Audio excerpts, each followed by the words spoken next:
Hello hello sir. Hello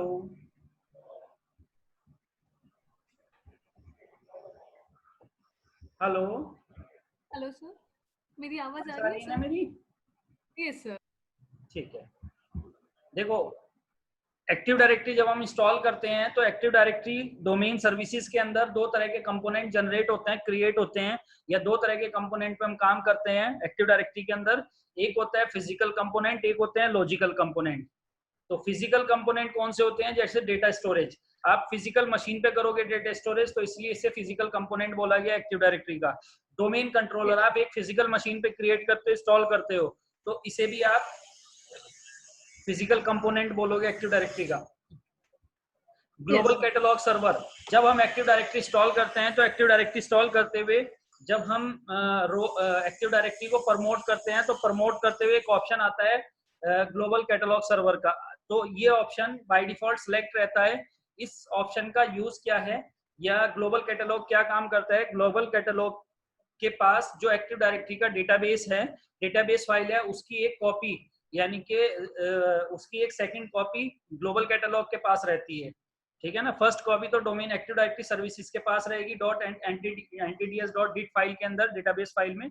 उसकी एक copy global catalogue अपने पास बनाकर चलता है, एक बैकअप कॉपी। अगर बाय चांस हमारी ntds.dit जो एक्टिव डायरेक्टरी की मेन डेटाबेस फाइल है, अगर वो रिस्पॉन्स नहीं दे रही है, तो उस केस में ग्लोबल कैटलॉग सर्वर की ये जो बैकअप फाइल होती है, ये रिस्पॉन्स देती है और आपकी क्वेरी को रिजॉल्व करती है। ठीक है?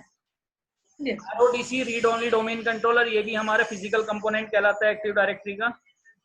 इसके बाद आ जाता है हमारा लॉजिकल कंपोनेंट। लॉजिकल कंपोनेंट कौन कौन से होते हैं एक्टिव डायरेक्टरी के? 7 कंपोनेंट है। जैसे एक पार्टीशन हो गया, ठीक है ना? पार्टीशंस जो हम एक्टिव डायरेक्टरी के अंदर बनाते हैं, पार्टीशंस, ठीक है।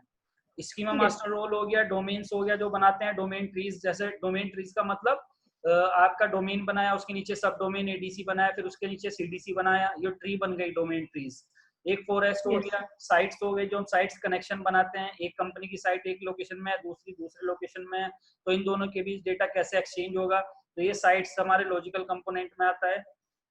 ऑर्गेनाइजेशन यूनिट जो ओयू आपने बनाया, ये भी हमारा लॉजिकल कंपोनेंट का पार्ट होता है एक्टिव डायरेक्टरी का। ठीक है? तो यस लिख लो अगर लिखना है तो, ये एक्टिव डायरेक्टरी कंपोनेंट यस लिख रहे हो? यस सर, लिख रहे लिख हैं लो सर। लिख लो।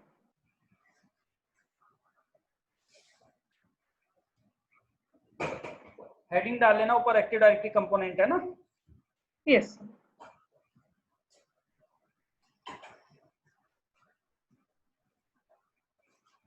लिख लिया सर।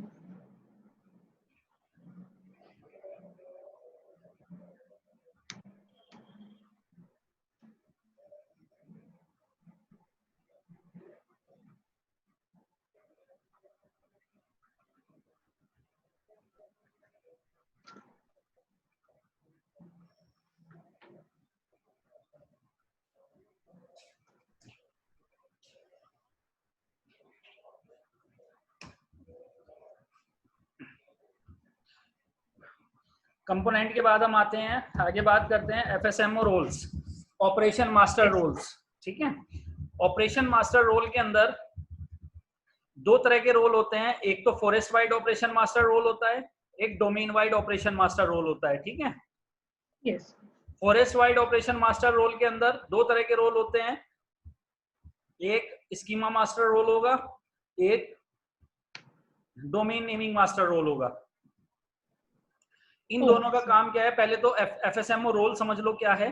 एफएसएमओ रोल बेसिकली जब हम एक्टिव डायरेक्टरी इंस्टॉल करते हैं, तो एक्टिव डायरेक्टरी इंस्टॉल करने के साथ साथ हमारे एक्टिव डायरेक्टरी के अंदर 5 रोल हमारे इंस्टॉल हो जाते हैं एक्टिव डायरेक्टरी के साथ साथ। वो वो रोल कौन से हैं? एफएसएमओ रोल, एक तो स्कीमा मास्टर रोल है, एक डोमेन नेमिंग मास्टर रोल है, और एक आपका आरआईडी मास्टर रोल है, पीडीसी मास्टर रोल है, और एक आपका इंफ्रास्ट्रक्चर मास्टर रोल है। ये 5 रोल हैं। इन रोल का बेसिकली काम क्या है? जब हम एक्टिव डायरेक्टरी इंस्टॉल करते हैं तो इंस्टॉल करने के साथ साथ ये 5 रोल भी इंस्टॉल हो जाते हैं, और एक्टिव डायरेक्टरी के डेटाबेस को मैनेज करने के लिए एक्टिव डायरेक्टरी क्या करती है, इन पांचों रोल का यूज करती है और हर रोल को एक स्पेसिफिक वर्क देती है काम करने के लिए, कि आपका काम ये है, आप इसे मैनेज करोगे, आपका काम ये है, आप इसे मैनेज करोगे। यानी पूरे एक्टिव डायरेक्टरी के डेटाबेस को मैनेज करने के लिए ये 5 असिस्टेंट एक तरीके से अपना वर्क करते हैं और एक्टिव डायरेक्टरी के डेटाबेस को मैनेज करते हैं। इन पांचों रोल का अलग अलग काम है, ठीक है। Yes. यानी बेसिकली वर्क क्या हुआ इसका समझ गए ना एफएसएमओ रोल का। यानी जब हम एक्टिव डायरेक्टरी इंस्टॉल करते हैं तो इंस्टॉल करने के साथ साथ एक्टिव डायरेक्टरी के अंदर 5 रोल इंस्टॉल हो जाते हैं साथ के साथ, और इन पांचों रोल का क्या काम है, जितना भी हमारा एक्टिव डायरेक्टरी का डेटाबेस है उसे मैनेज करने के लिए ये पांचों रोल अलग अलग रोल प्ले करते हैं। Yes. ताकि हमारा एक्टिव डायरेक्टरी का जो डेटाबेस है वो स्मूथली वर्क करे और यूजर की क्वेरी स्मूथली रिजॉल्व हो और डेटाबेस इजीली आप उसे अंडरस्टैंड कर सको और हर तरह के डेटाबेस को लाकर एक्टिव डायरेक्टरी डेटाबेस में सेंट्रलाइज लोकेशन में स्टोर कर देना, ये काम हमारा एफएसएमओ रोल का होता है, ठीक है। Yes. अब इनमें ये जो 5 रोल है इन्हें 2 पार्ट्स में डिवाइड किया गया है। वो 2 पार्ट्स कौन कौन से हैं, एक तो domain wide operation master role है पहला पार्ट, और दूसरा पार्ट है हमारा domain wide operation master role. एक फॉरेस्ट वाइड है, एक डोमेन वाइड है, Yes. ठीक है ना। फॉरेस्ट वाइड में 2 रोल को रखा गया है, schema master role, domain naming master role. और domain wide operation master role के अंदर 3 रोल को रखा गया है, RID master role, PDC emulators master role and infrastructure operation master role. तो इनका काम क्या क्या है, वर्क समझ लो इनका। Yes. सबसे मेन रोल जो इसके अंदर होता है forest wide operation master role के अंदर होता है, और वो होता है स्कीमा मास्टर रोल। ये सबसे ज्यादा इंपॉर्टेंट और सबसे मेन रोल होता है ये।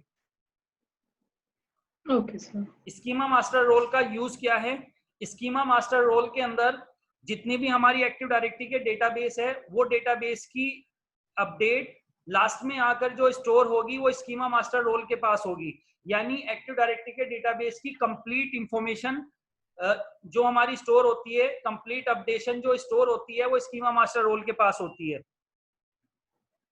Okay, sir. अब कंप्लीट इंफॉर्मेशन का मतलब क्या है, यहाँ पर active directory domain database, active directory के अंदर अगर कोई एक्टिव डायरेक्टरी सर्विसेज आप इंस्टॉल कर रहे हो, एक्टिव डायरेक्टरी के अंदर कोई यूजर बना रहे हो, डिलीट कर रहे हो, मॉडिफाई कर रहे हो, ग्रुप बना रहे हो, मॉडिफाई कर रहे हो, डिलीट कर रहे हो, OU बना रहे हो, मॉडिफाई कर रहे हो, डिलीट कर रहे हो, डोमेन बना रहे हो, सब डोमेन बना रहे हो, जो भी काम आप एक्टिव डायरेक्टरी के अंदर कर रहे हो वो सारे एक्टिव डायरेक्टरी की एक्टिविटी की इंफॉर्मेशन हमारी लास्ट में जाकर स्कीमा मास्टर रोल के पास स्टोर हो जाती है। Yes, sir. तो ये सबसे मेन रोल होता है schema master role, complete updation of active directory database. यानी एक्टिव डायरेक्टरी के डेटाबेस की complete information schema master role के पास रहती है, ठीक है। Yes. पूरे डोमेन नेटवर्क के अंदर अगर एक से ज्यादा डोमेन चल रहे हैं, एक से ज्यादा डोमेन का मतलब ये है कि एक डोमेन कंट्रोलर है, फिर उसके अंदर एक ADC है, फिर उसके अंडर में एक ADC है, फिर उसके अंडर में एक ADC है, फिर उसके अंडर में CDC है, फिर उसके अंडर में RODC है, यानी मल्टीपल सब डोमेन काम कर रहे हैं।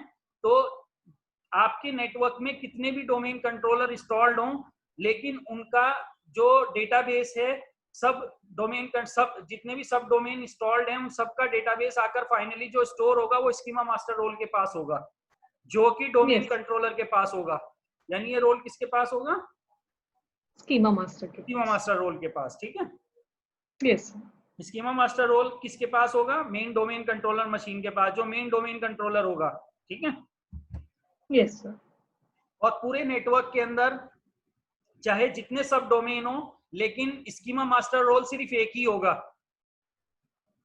Okay, sir. यानी इसकी फर्स्ट कॉपी और फर्स्ट और लास्ट यानी कंप्लीट कॉपी, एक सिंगल कॉपी डोमेन कंट्रोलर के पास होगी, जो मेन डोमेन कंट्रोलर होगा, Yes, sir. ठीक है।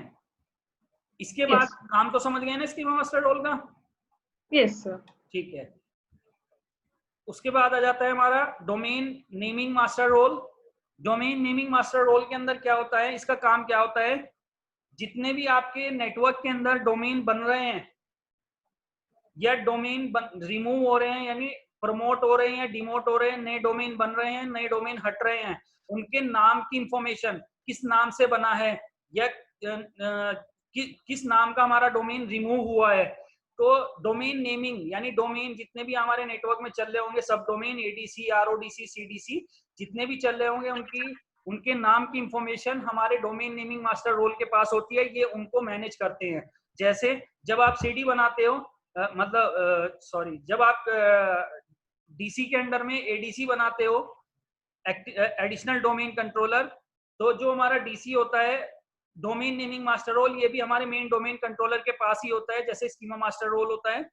डोमेन नेमिंग मास्टर रोल क्या करता है, जब एडीसी आप बनाते हो तो उसके इंस्टॉलेशन की पूरी प्रोसेस को ध्यान में रखना, उसे मैनेज करना, उसे मॉनिटर करना, उसके नाम को, उसके कंप्यूटर के नाम को, उसके आईपी को, ये सारी इंफॉर्मेशन इसको जो मैनेज करता है वो कौन करता है, domain naming master role manage करता है। लेकिन उसकी इंफॉर्मेशन फाइनली उठाकर किसे दे देता है, स्कीमा मास्टर रोल के को। यानी लास्ट अपडेट कि हमारा एक सब डोमेन बना है, एडीसी बना है, इस मशीन पे बना है, ये आईपी है, उसकी कंप्लीट इंफॉर्मेशन लास्ट में उठाकर किसे दे देगा जब वो पूरी हो जाएगी प्रोसेस, स्कीमा मास्टर रोल को। क्योंकि मैंने क्या बताया, स्कीमा मास्टर रोल के पास कंप्लीट अपडेट होगी एक्टिव डायरेक्टरी के डेटाबेस की, ठीक है ना। तो लास्ट में डोमेन नेमिंग जब तक वो बनेगा, यानी जब आपने एडीसी के लिए प्रोसेस किया, पहले उसकी रोल को इंस्टॉल किया, फिर उसके ऊपर एडीसी इंस्टॉल करने के लिए वही प्रमोट किया उसे, जब वो प्रमोट हो रहा होगा तो ये सारा प्रोसेस इसे जो मैनेज कर रहा होगा वो कौन कर रहा होगा, sir manage domain naming master. हाँ, मैनेज डोमेन नेमिंग मास्टर करेगा। और जब वो बन जाएगा कंप्लीट तो लास्ट में उसकी इंफॉर्मेशन किसे दे देगा ले जाकर, स्कीमा मास्टर को, स्कीमा मास्टर रोल को, ठीक है ना। देखो नीचे लिखा हुआ भी है इसका कहानी, ऐड न्यू डोमेन और application directory partition to the forest, remove existing domain application directory. वही जो चीजें मैं कह रहा हूँ आपसे, एक डोमेन सब डोमेन बना यानी एडीसी बना, या एडीसी के अंडर में सीडीसी बना, ठीक है ना। तो जब तक वो बन रहा है तब तक उसको मैनेज करने का काम डोमेन नेमिंग का है। जब वो बन जाएगा तो उसकी इंफॉर्मेशन ले जाकर किसे दे देगा, स्कीमा मास्टर रोल को, ठीक है। ये दोनों रोल हमारे डोमेन कंट्रोलर के पास होते हैं। वैसे तो ये पांचों ही डोमेन कंट्रोलर के पास होते हैं, लेकिन इनकी फर्स्ट कॉपी हमारे डोमेन कंट्रोलर के पास ही रहती है। इसकी इन दोनों की कोई सेकंड कॉपी नहीं बनती, इनकी बस एक ही कॉपी बनती है जो डोमेन कंट्रोलर के पास होती है, ठीक है। Okay sir. और ये दोनों रोल किसके अंडर में आते हैं, फॉरेस्ट वाइड मास्टर रोल के अंदर, है ना। यस। इसे एक काम कर लो, ये इसका स्नैप ले लो, नजर तो आ रहा है ना। Yes sir. हाँ, इसका फोटो ले लो, ये लिख लेना सारी थ्योरी, क्योंकि जब है ना फिर नोटबुक में जो मैं प्रैक्टिकल कराऊंगा आपको वो थ्योरी के बाद करना, प्रैक्टिकल पहले थ्योरी लिख लेना। Okay sir. ठीक है, तो इसका फोटो ले लो, एक स्क्रीनशॉट ले लो इसका। यस।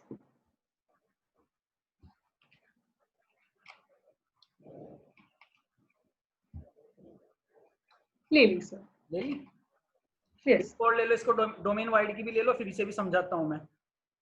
यस। RID PDC, और एक मिनट रुको, पूरा नहीं आ रहा है, पहले ये ले लो।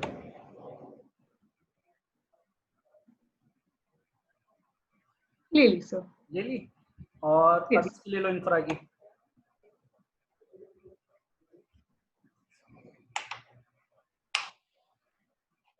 ले ली सर। ठीक है, बहुत इंपॉर्टेंट टॉपिक है ये, बहुत पूछा जाता है इंटरव्यू के अंदर। जब एडी सर्वर पे जाओगे इंटरव्यू के लिए, एक क्वेश्चन आपसे जरूर होगा FSMO रोल के बारे में, ऑपरेशन मास्टर रोल के बारे में, ठीक है। ओके। चलो अब बात करते हैं domain wide operation master role की। Domain wide operation master role के अंदर 3 रोल आते हैं, ये भी हमारे डोमेन कंट्रोलर के पास ही होते हैं, यहाँ तीनों रोल भी, जैसे हमारा स्कीमा और डोमेन नेमिंग रहते हैं। इसके अंदर पहला रोल आता है हमारा RID master role. RID master role का काम क्या होता है, जब हम कोई भी एक्टिव डायरेक्टरी के अंदर उसके ऑब्जेक्ट के अंदर कोई भी चेंजिंग करते हैं, ऑब्जेक्ट के अंदर चेंजिंग से मतलब कोई नया यूजर बनाया, नया यूजर डिलीट किया, ठीक है, यूजर को मॉडिफाई किया, ग्रुप बनाया, ग्रुप को डिलीट किया, ग्रुप को मॉडिफाई किया, कंप्यूटर्स ऑब्जेक्ट में कोई चेंजिंग करी। एक्टिव डायरेक्टरी के ऑब्जेक्ट तो आपको पता ही है क्या क्या होते हैं, है ना। यस। जहां पर हम यूजर बनाते थे, यूजर ऑब्जेक्ट होता है, वहां पे कंप्यूटर होता है, डोमेन कंट्रोलर होता है। तो एक्टिव डायरेक्टरी के Yes. जो ऑब्जेक्ट होते हैं, दिखा देता हूं आपको।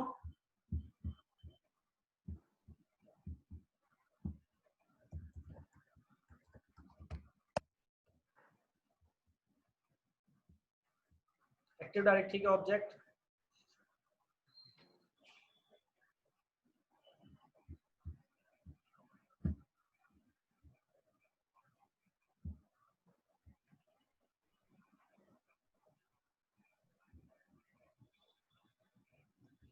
ये हमारे एक्टिव डायरेक्टरी के ऑब्जेक्ट होते हैं जो एक्टिव डायरेक्टरीज एंड कंप्यूटर में हमें मिलते हैं। Built in computer, domain controller, user, manage service account, foreign security principles, ये सब हमारे ऑब्जेक्ट हैं। तो हम जो यूजर बनाते हैं, ओयू बनाते हैं, ग्रुप बनाते हैं, वो इन्हीं ऑब्जेक्ट के अंदर जाकर बनाते हैं, ठीक है ना। ओयू Yes. क्या है हमारा, खुद अपने आप में एक ऑब्जेक्ट होता है ओयू, ठीक है। तो Yes. यहाँ पर कंसेप्ट ये है, आरआईडी मास्टर रोल करता क्या है, जब किसी भी ऑब्जेक्ट के अंदर कोई भी चेंजिंग करोगे आप, जैसे एक नया यूजर बनाया आपने, तो जैसे ही आप यूजर बनाते हो या ग्रुप बनाते हो या ओयू बनाते हो, तो जैसे ही आप कोई एक्टिविटी करते हो, तो आरआईडी ऑपरेशन मास्टर रोल क्या करता है, जैसे आपने एक यूजर बनाया तो यूजर बनाते ही आरआईडी क्या करेगा, उसे एक एसआईडी असाइन कराएगा। एसआईडी क्या है, ये सिक्योरिटी आइडेंटिफायर। एसआईडी क्या है, ये सिक्योरिटी आइडेंटिफायर। यानी ऑब्जेक्ट के अंदर जब आप कोई भी एक्टिविटी करोगे, कोई नया यूजर बनाया, तो यूजर बनाते ही आरआईडी मास्टर रोल क्या करेगा, उस यूजर की एक एसआईडी क्रिएट कर देगा। यानी सिक्योरिटी आइडेंटिफायर एक आईडी होती है, वो जनरेट कर देगा और उसे एक्टिव डायरेक्टरी के डेटाबेस में स्टोर कर देगा। यानी उस Okay. इंफॉर्मेशन लास्ट में किसे दे देगा, स्कीमा मास्टर रोल को दे देगा एसआईडी जनरेट करने के बाद, ठीक है। अब Yes. इस एसआईडी का काम क्या है, सिक्योरिटी आइडेंटिफायर का, इस एसआईडी का काम वर्क ये है, जब आपने वो यूजर बनाया और उसकी एसआईडी आरआईडी ने उसकी एसआईडी जनरेट करके स्कीमा मास्टर रोल को दे दी और उसकी एक कॉपी अपने पास रख ली। अब इसका फायदा ये होगा कि जब वो यूजर जाकर किसी क्लाइंट मशीन से लॉगिन होगा, ठीक है ना, तो Yes. लॉगिन होने के लिए जब वो लॉगिन यूजर नेम पासवर्ड डालेगा, तो और यूजर नेम पासवर्ड डाल के एंटर करेगा, तो उस यूजर की क्वेरी सबसे पहले हमारे डोमेन कंट्रोलर में किसके पास आएगी, डीएनएस के पास। सबसे पहले किसके पास आएगी, DNS के पास. डीएनएस के पास आने के बाद डीएनएस क्या करेगा, जिस कंप्यूटर से वो लॉगिन हो रहा है, डीएनएस उसका कंप्यूटर का रिकॉर्ड चेक करेगा कि उस रिकॉर्ड की एंट्री मेरे पास है या नहीं, यानी उसके कंप्यूटर नेम और उसके आईपी की रिकॉर्ड मेरे पास क्रिएट हुआ है या नहीं। अगर रिकॉर्ड नहीं क्रिएट होगा तो डीएनएस उसे वहीं से वापस भेज देगा कि आप लॉगिन नहीं हो सकते क्योंकि आपका रिकॉर्ड मेरे पास अवेलेबल नहीं है। वो रिकॉर्ड कब क्रिएट होता है, जब आप किसी क्लाइंट मशीन को डोमेन ज्वाइन कराते हो, ठीक है। Yes. तो डीएनएस क्या करेगा, अपने लेवल पे रिकॉर्ड चेक करेगा उसके कंप्यूटर नेम का, लेकिन अभी user ID password, user name password अभी वेरीफाई नहीं हुआ। अब डीएनएस क्या करेगा, जब उसका कंप्यूटर का रिकॉर्ड चेक हो जाएगा तो डीएनएस उसकी क्वेरी को सीधा किसके पास भेजेगा, आरआईडी मास्टर रोल के पास, एक्टिव डायरेक्टरी के अंदर किसके पास भेजेगा, RID master role के हाँ, पास. डीएनएस सीधा आरआईडी मास्टर रोल के पास भेजेगा। आरआईडी मास्टर रोल क्या काम करेगा, उस यूजर के नाम और पासवर्ड को आइडेंटिफाई करेगा और उसकी एसआईडी मैच करेगा कि जिस यूजर से मैं लॉगिन हो रहा हूं, यानी जिस यूजर से आप लॉगिन हो रहे हैं, उस यूजर की कोई एसआईडी मेरे रिकॉर्ड में है या नहीं है। Yes, sir. अगर एसआईडी नहीं होगी तो वो उस यूजर को लॉगिन परमिशन नहीं देगा, यानी Yes, उसके sir. नाम को मैच करेगा एसआईडी के साथ जो उसने क्रिएट Yes. की थी आरआईडी ने, सिक्योरिटी के पर्पज से। Yes, sir. क्लियर है ये चीज, Yes, sir. है ना। आरआईडी का काम है रिलेटिव आइडेंटिफायर, इसकी फुल फॉर्म होती है। इसका काम होता है जब हम ऑब्जेक्ट के अंदर कोई भी चेंजिंग करते हैं, यूजर बनाते हैं, ओयू बनाते हैं, ऑब्जेक्ट बनाते हैं नया, तो जो भी हम चेंजिंग करते हैं तो आरआईडी मास्टर रोल क्या करता है, उसे एक एसआईडी जनरेट कर देता है उसकी, जो भी आपने एक्टिविटी की है, और एसआईडी जनरेट करके स्कीमा मास्टर रोल को उसकी पहली कॉपी दे देता है, सेकंड कॉपी अपने पास रख लेता है। Yes, sir. और जब कोई वही यूजर जब किसी दूसरी मशीन से जाकर लॉगिन होता है, लॉगिन होने के बाद जब उसकी क्वेरी डीएनएस के पास आती है लॉगिन होने के लिए, और डीएनएस जब उसे आरआईडी के पास भेजता है, तो आरआईडी सबसे पहले ये चेक करता है कि उस यूजर की एसआईडी मेरे पास है या नहीं है, जिस Yes, यूजर से आप लॉगिन हो रहे हो। अगर एसआईडी उसके पास अवेलेबल नहीं होगी उसकी डायरेक्टरी में, आरआईडी की डायरेक्टरी में, तो वो उसे इग्नोर कर देगा और उसको लॉगिन परमिशन नहीं देगा। और अगर एसआईडी अवेलेबल होगी तो वो उसे लॉगिन परमिशन दे देगा कि आप लॉगिन हो सकते हो। क्लियर? Yes, sir. समझ गए RID ऑपरेशन मास्टर रोल का यूज? Yes, sir. उसके बाद आते हैं हम PDC emulators. PDC emulators operation master role. PDC को बेसिकली बनाया गया था विंडोज और नॉन विंडोज के बीच कम्युनिकेशन के लिए।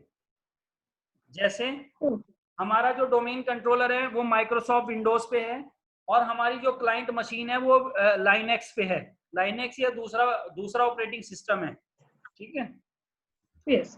तो उस केस में इन दोनों मशीनों के बीच कम्युनिकेशन के लिए पीडीसी प्राइमरी डोमेन कंट्रोलर जो ऑपरेशन मास्टर रोल है इसको बनाया गया था।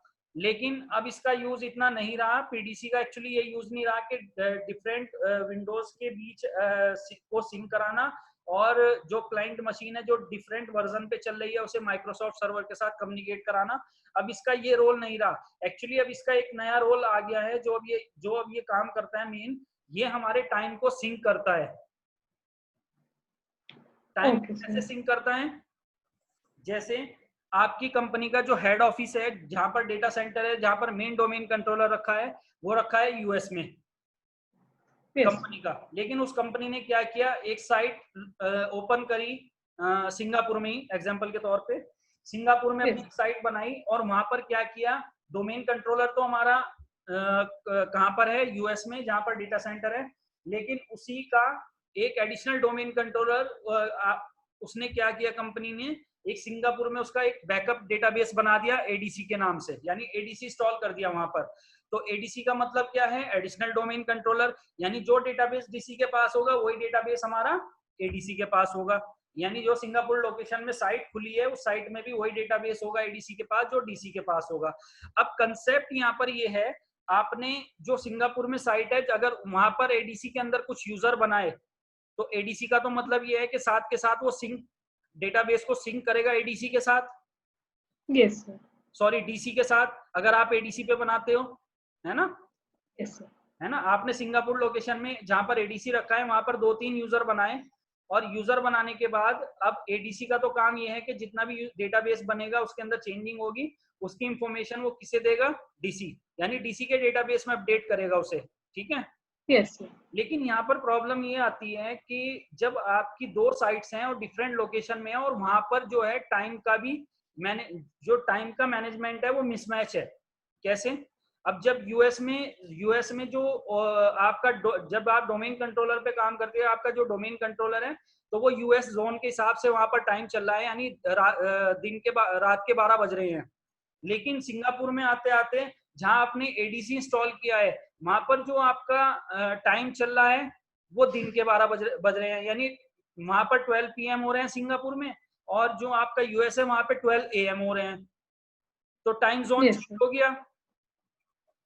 Yes, sir. अब टाइम जोन चेंज होने से प्रॉब्लम ये होती है कि आपके डीसी और एडीसी या सीडीसी जो आपके डिफरेंट लोकेशन में चल रहे हैं जहां टाइम जोन अलग है, अगर टाइम जोन मिसमैच हो जाता है तो उनका डेटाबेस आपस में सिंक नहीं होगा, ना ही वो आपस में कम्युनिकेशन करेंगे। Yes, sir. समझ गए? अब उनके Yes, sir. डेटाबेस को यहाँ पर सिंक कराने के लिए पीडीसी जो हमारा ये ऑपरेशन मास्टर रोल है, ये क्या करता है, दोनों के जोन को जो मिसमैच हो रहे थे उनको सिंक करता है और एक दूसरे के लिए कंफर्टेबल बनाता है और एक दूसरे के कम्युनिकेशन के लिए एक दूसरे को कैपेबल बनाता है। Yes.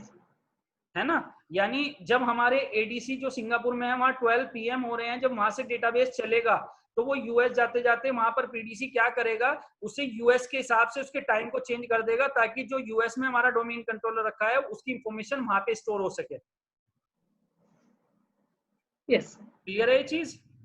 Yes, sir. यानी आज के टाइम में जो पीडीसी का काम है, प्राइमरी डोमेन कंट्रोलर का, इसका काम है टाइम को सिंक करना, क्योंकि ये चीज आज के टाइम में बहुत हो गई। क्योंकि जो हमारी एमएनसी होती हैं उसकी उनके जो हेड ऑफिस हैं, अगर बात करें जैसे माइक्रोसॉफ्ट है, गूगल है, ठीक है ना, फेसबुक है, यूट्यूब है, इन सब का हेड ऑफिस कहां पर है, यूएस में। US. एक उन्होंने क्या किया, Yes, sir. कंट्री के अंदर अपना एक डेटाबेस बनाया, डेटा सेंटर खोला, वहां पर सब डोमेन बना दिया, एडीसी बना दिया, ताकि उनके यूजर को, इंडिया वाले यूजर को लॉग इन होने के लिए यूएस में ना आना पड़े, उनकी क्वेरी उनकी इंडिया में ही क्वेरी रिजॉल्व हो जाए। Yes. समझ गए? तो इसीलिए वो Yes. एडीसी हर कंट्री में अपने एडीसी बना के चलते हैं, डेटा छोटा सा डेटा सेंटर खोल के चलते हैं। तो यहाँ पर जो इनके डेटाबेस को सिंक करते हैं, सिंक कराने का काम कराता है, और टाइम जोन अलग होने के बाद भी, तो वो कौन है, टाइम को मैनेज सिंक कराना, वो पीडीसी का काम है। ठीक है, Yes. क्लियर है Yes. ये चीज? Yes, sir. Clear, sir. और जो चेंजिंग होगी, देखो कंसेप्ट यहाँ पर वही है, आरआईडी जो भी करेगा लास्ट में किसे दे देगा इंफॉर्मेशन, स्कीमा मास्टर रोल को। Schema master. पीडीसी जो भी Yes, करेगा, जो भी एक्टिविटी होगी, उसकी लास्ट में इंफॉर्मेशन किसको दे देगा, schema master. Schema master role को, है ना। अब बात करते हैं Yes. Infrastructure operation master role. Yes. Infrastructure operation master role के अंदर जितनी भी हमारे इंफ्रा के अंदर चेंजिंग होगी, जो भी एक्टिविटी होगी, जैसे एक हमारा डोमेन कंट्रोलर है जो यूएस में रखा है, डेटा सेंटर मेन उसका यूएस में है। अब जो अदर्स कंट्री है, वहां पर हमने सब डोमेन बनाए, उसके एडीसी बनाया या सीडीसी बनाया, ठीक है, कुछ भी बनाया, तो हमारे नेटवर्क में जो भी एक्टिविटी होती है, इंफ्रास्ट्रक्चर ऑपरेशन मास्टर रोल का काम यह है उस एक्टिविटी को कैप्चर करना, और कैप्चर करके उसकी इंफॉर्मेशन को स्कीमा मास्टर रोल को देना कि हमारे डोमेन के अंदर ये चेंजिंग हुई है या ये एक्टिविटी हुई है।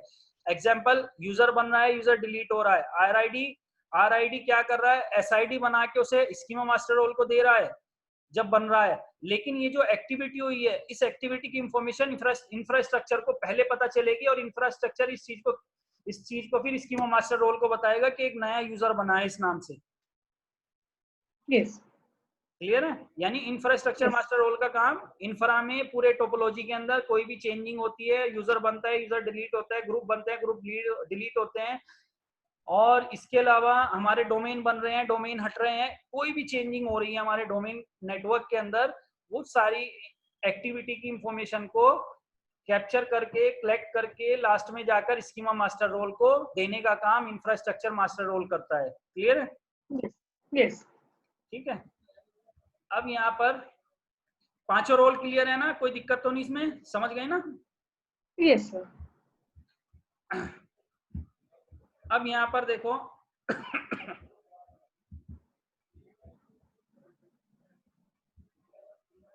मैं सिनेरियो बना के थोड़ा और समझा देता हूँ आपको, है ना, कैसे कैसे काम करता है डीसी, एडीसी, आरओडीसी। Yes. ये एफएसएमओ रोल कैसे काम करता है।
ये हमारा ISP है, इंटरनेट सर्विस प्रोवाइडर। ISP के थ्रू हमारा ये हमारा DC हो गया और DC का नाम है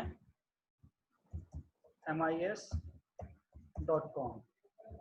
IP चल रहा है यहाँ पर 10.0.0.1। ये वाली जो साइट है हमारी ये चल रही है US के अंदर। Yes. और यहाँ पर एक ADC है जिस पे IP चल रहा है 10.0.0.2। यहाँ पर एक इसी साइट के अंदर एक वो चल रहा है CDC, इसका IP दे रखा है हमने 10.0.0.3। ये क्लाइंट मशीन है हमारी जिनको IP है 10.4 और इसका IP है 10.5। ये मेरा पब्लिक नेटवर्क है।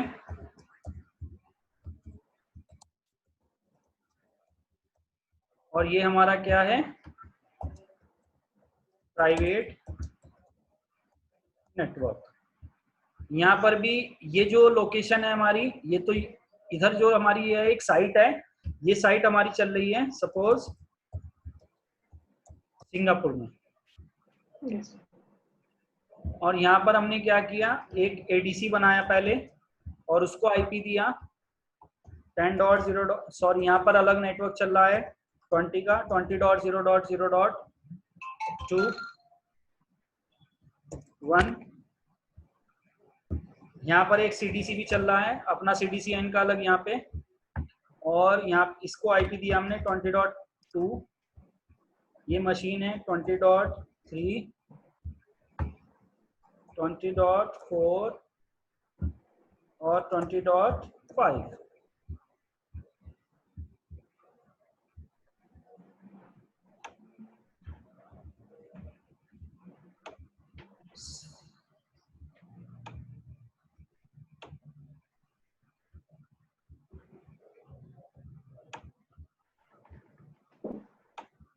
ये हमारी US की साइट है।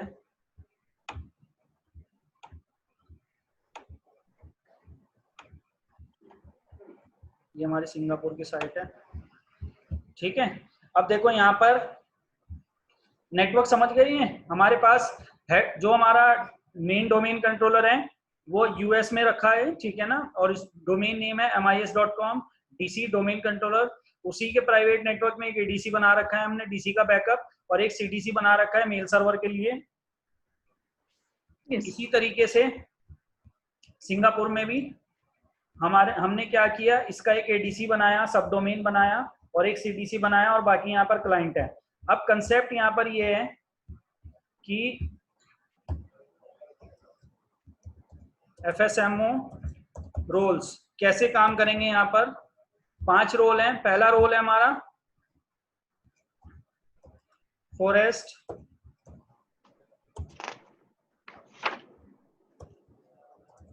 Wide operation master role. Forest wide operation master role के अंदर पहला रोल आएगा हमारा Schema master.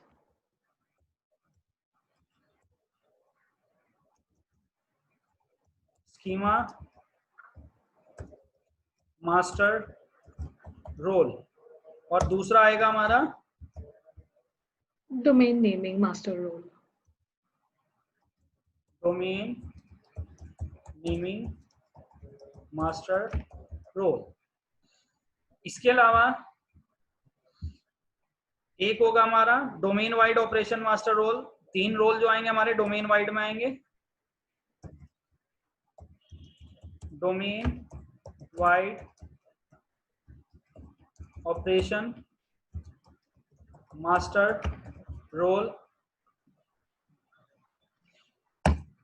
इसके अंदर पहला रोल आएगा हमारा RID। दूसरा आएगा हमारा, यानी आप पहला दूसरा ना कहकर इसे थर्ड रोल कहेंगे। थर्ड रोल होगा हमारा RID। फोर्थ रोल होगा हमारा PDC। इम्यूलेटर्स, और फिफ्थ रोल होगा हमारा Infrastructure.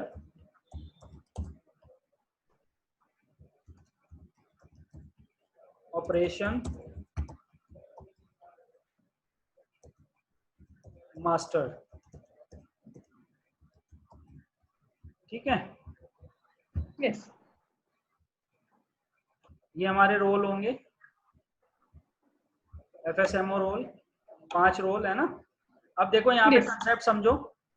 इन रोल का काम तो मैंने बता दिया, स्कीमा मास्टर रोल और डोमेन नेमिंग मास्टर रोल, ये RID, PDC और इंफ्रास्ट्रक्चर, इन पांचों रोल में से जो स्कीमा डोमेन नेमिंग है, ये वाले रोल जिसके पास भी होंगे, स्पेशली स्कीमा मास्टर रोल, जिसके पास भी स्कीमा मास्टर रोल होगा वही आपके नेटवर्क का मेन डोमेन कंट्रोलर होगा। यानी जो हमारा DC है यहाँ पर MIS.com US में, ये स्कीमा मास्टर रोल इसी के पास होगा, बस इसके अलावा और किसी के पास नहीं होगा, ठीक है। Yes. Domain naming master role भी इसी के पास रहेगा जो डोमेन कंट्रोलर है, बाकी 3 रोल भी इसी के पास रहेंगे। कहने का मतलब ये है कि बाय डिफॉल्ट ये पांचों रोल हमारे डोमेन कंट्रोलर के पास होते हैं, इनकी फर्स्ट कॉपी हमारे डोमेन कंट्रोलर के पास होती है। लेकिन होता क्या है, जब हम साइट वाइज काम करते हैं, जब हमारी मल्टीपल साइट्स क्रिएट होती हैं और जब हम अलग अलग साइट्स पे डोमेन ADC या CDC क्रिएट करते हैं, तो उस केस में डोमेन कंट्रोलर क्या करता है, ये जो domain wide operation master role है, इनकी एक सेकंड कॉपी बनाता है और ADC को दे देता है। जितने भी ADC हमारे नेटवर्क में रहेंगे उन सब के पास इनकी एक सेकंड कॉपी रहेगी, RID, PDC और इंफ्रा की। लेकिन स्कीमा और डोमेन नेमिंग, इनकी पहली एक ही कॉपी होती है, वो सिर्फ डोमेन कंट्रोलर के पास रहती है। बाकी की जो 3 रोल है, इनकी पहली कॉपी डोमेन कंट्रोलर के पास होगी और सेकंड कॉपी वो ADC को देंगे जो कि दूसरी लोकेशन में चल रहा होगा।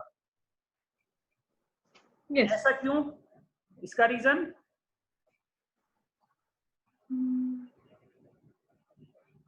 Sir.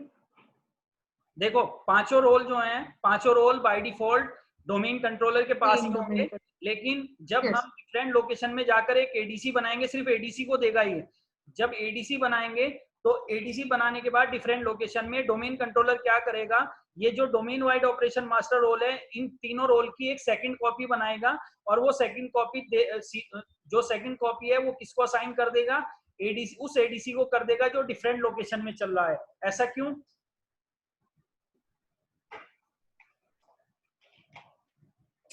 बताऊंगी सर।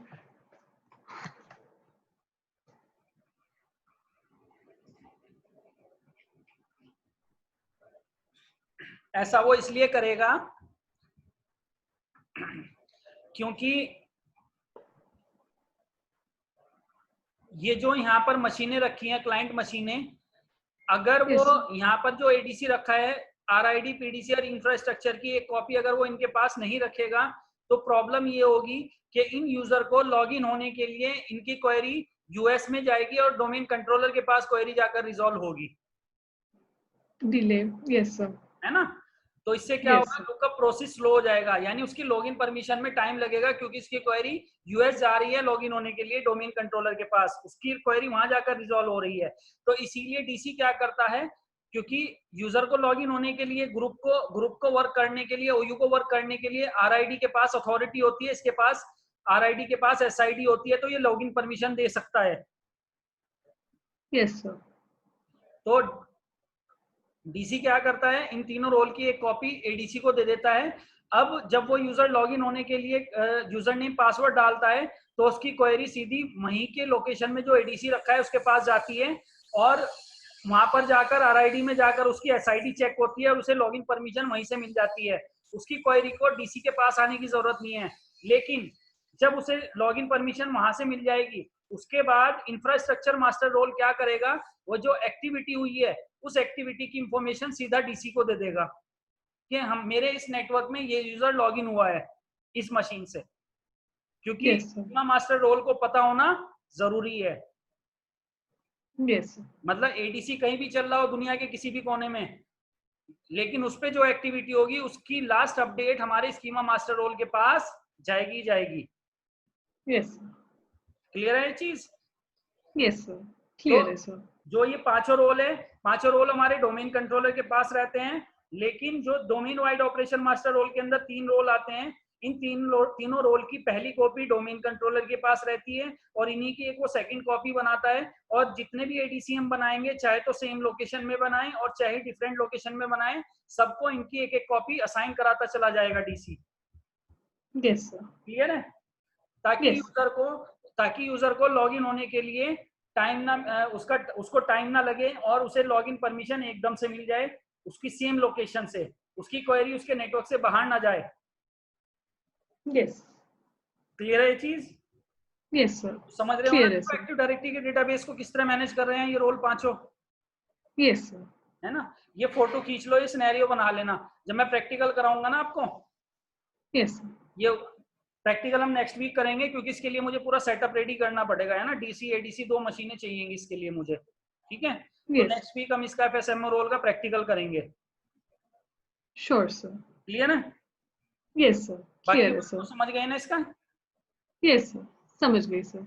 चलो, और कुछ पूछना है इसमें? नहीं सर। तो नेक्स्ट वीक करें स्टार्ट फिर, है ना।